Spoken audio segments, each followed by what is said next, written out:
You're gonna be rich. $4,500 yesterday, Miss Lee. Louise Beavers was born March 8th in 1902 in Cincinnati, Ohio. Her father's name was William, his occupation is unknown, and her mother's name was Ernestine. She was a school teacher, and she was the one who taught Louise how to sing for concerts. When Louise was 11 years old, her mother Ernestine was sick, so the family up and moved to Pasadena, California. In 1920, at age 18, Louise graduated from Pasadena High School. She was a member of the Sigma Gamma Rho sorority and took part in many activities. After graduating, she worked as a dressing room attendant for a photographer and served as a personal maid to film star Latrice Joy.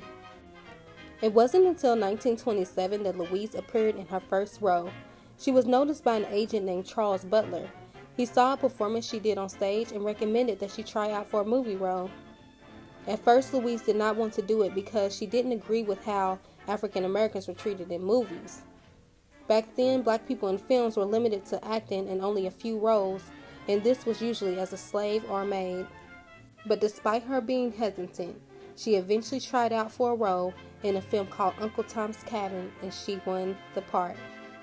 Her career was great, but in a lot of her roles, she had to settle and play the quote-unquote mammy, and it is said that the studio forced her to eat extra servings of food so she could look the part for her roles.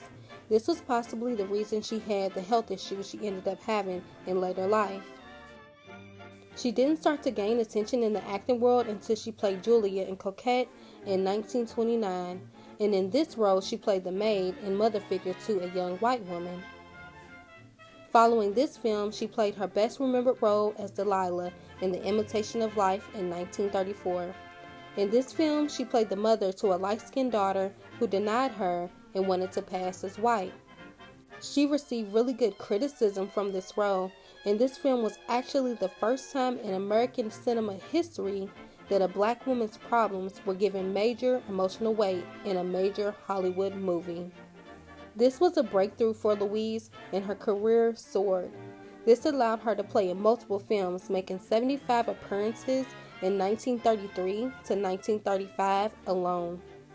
Her next big break was in 1950 at age 48.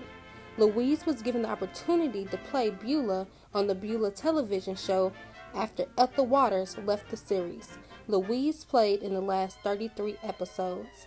She also played Jackie Robinson's mother in The Story About His Life. Eventually, her career began to slow down. Between the 1950s and 60s, she did other films, but she played mainly maid roles. Her last film was in 1960. Louise did her best with the role she was given, but some still criticized her for the role she accepted, because such roles made it seem like it was a custom for African Americans to be subservient to whites. She dismissed the criticism and acknowledged the limited opportunities available, but said, "I am only playing the parts, I don't live them." Louise became active in public life, seeking to help support African Americans, and she began to speak against Hollywood's portrayal and treatment, both during production and after promoting the films. In her personal life, she was married twice. She married her first husband, Robert Clark, in 1936. He was also her manager, and they later got divorced. Her second husband was Leroy Moore. He was a professional chef, and they got married in 1952. They remained married for 10 years until her death in 1962. She did not have any children. Like I mentioned earlier in the video, in her later years of life, she had many health issues, including diabetes. Her overeating to keep up with the look filmmakers wanted possibly had a negative effect on her health. On October 26, 1962, at age 60, Louise passed away. She had a heart attack in LA.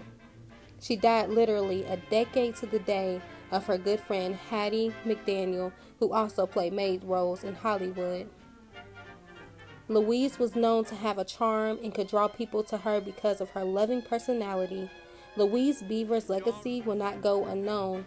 Comment down below your thoughts on this glamorous queen.